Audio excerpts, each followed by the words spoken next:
Hey guys, and welcome back to episode 9 of Project Thor. Thank you so much for being back.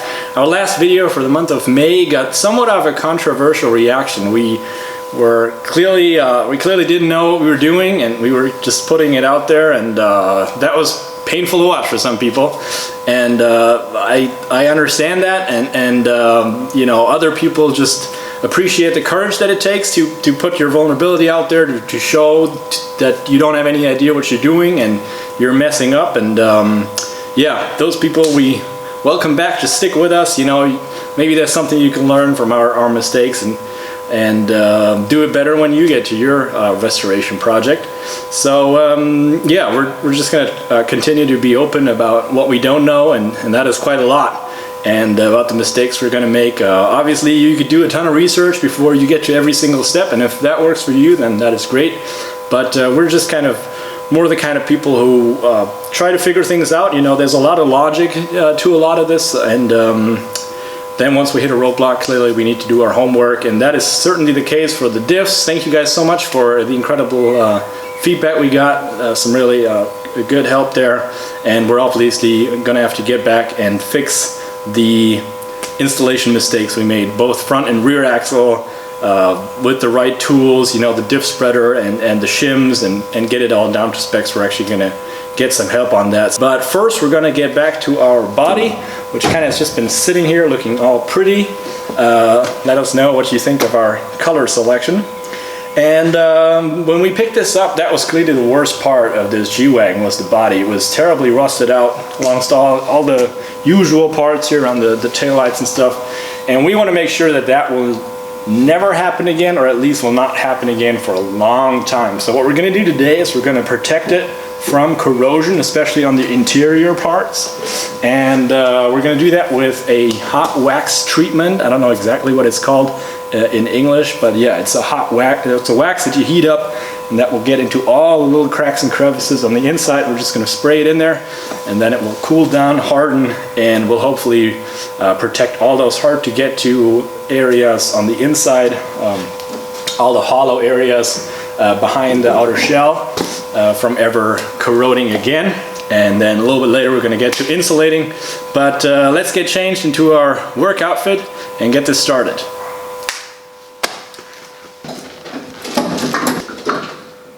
Now this is what we're going to be applying today. Mike Sanders Corrosion Protection Grease, I guess it is. And it's kind of an industry standard apparently when it comes to rust-proofing vehicles, historic vehicles. Been on the market over 40 years. And we're going to be applying it using the same spray gun that we used for the Raptor paint. I washed it out with acetylene, so it should be nice and clean again. And this gun comes standard with these rubber hoses, which we are going to use to get into all the little cracks and crevices and all the way to the back of the rocker panels to make sure we don't miss a spot.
Next up is the underbody protection paint, and once again I'm going to be using the German knockoff Raptor paint. And there's a ton of products out there you can use for underbody protection. There was a sort of rubber type underbody coating applied when we bought the G-Wagon, which we weren't sure was the best kind of protection, and it also weighed like 300 kilos. So we're gonna give this Raptor stuff a shot. Let me know in the comment section what you recommend for underbody protection. And as far as sequencing goes, I think, hindsight is always 20/20. I could have actually done this before I applied the hot wax treatment or hot grease treatment, but I had to clean up a fairly decent mess on the floor anyway after doing that.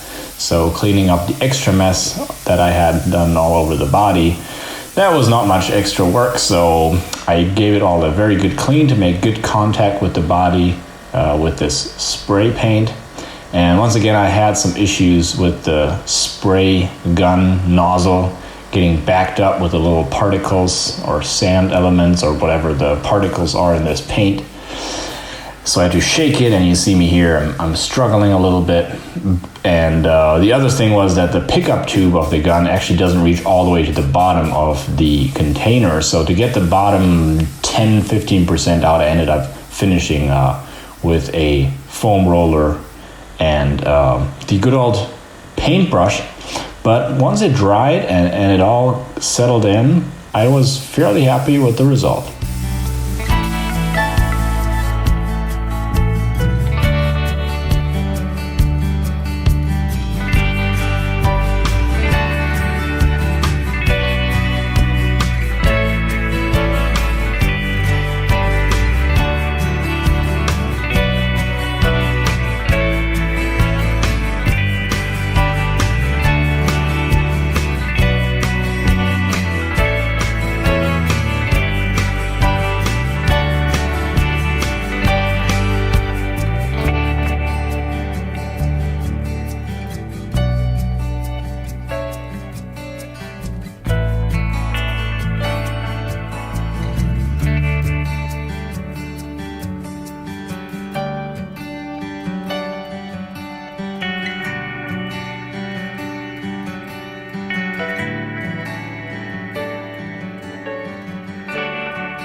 And then finally for this episode, we're going to be insulating our cab, and we're going to be doing that using a closed cell foam insulation mat.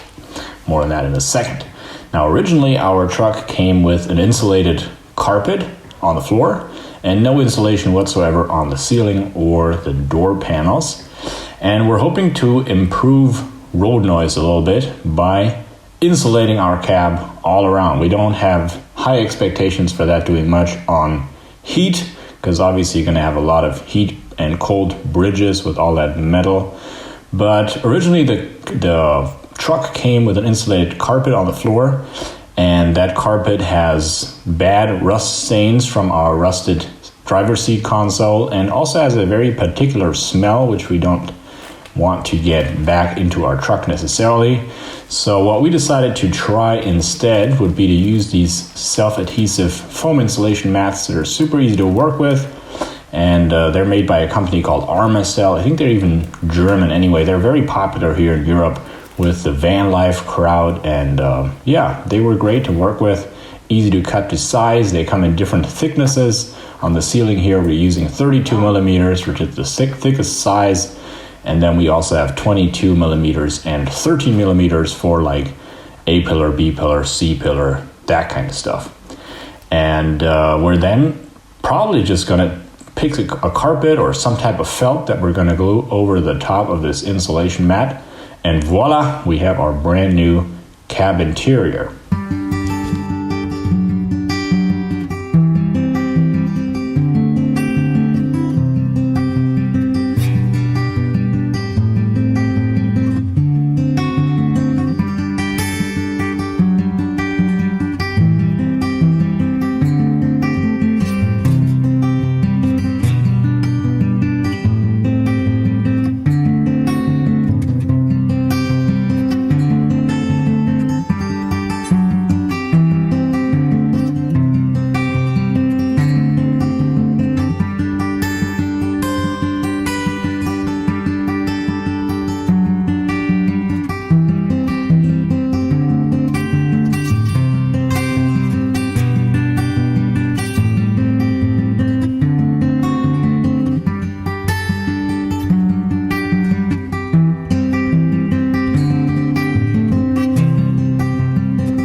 Alright guys, this is it for this month's episode.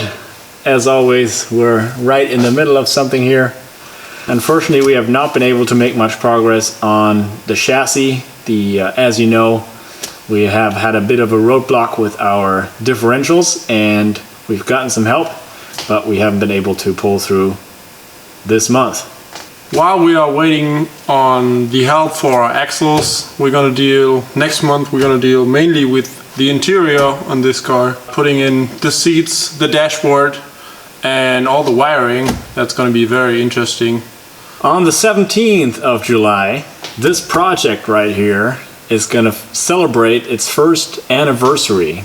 On July 17, 2020, we were up in Norway to pick up this truck, and it was in arguably worse shape than it is right now. Definitely, yeah. And to celebrate our 1-year anniversary of Project Thor, we decided to do a special episode. We put a lot of thought into that, put a lot of work into that, and we hope you guys enjoy it. That is going to air on July 17. And then we'll see you again for our next regular episode on August. 1st of August, yes. August 1st, Jesus Christ. August 1st with our next regular episode, where then hopefully we're going to show you all the progress and also finally get the differential issue resolved. As always, thank you guys so much for watching, for all your support, your comments. We appreciate your comments. We appreciate your likes. And stay tuned. Take care. And hit the notification bell so you don't miss the videos. Exactly.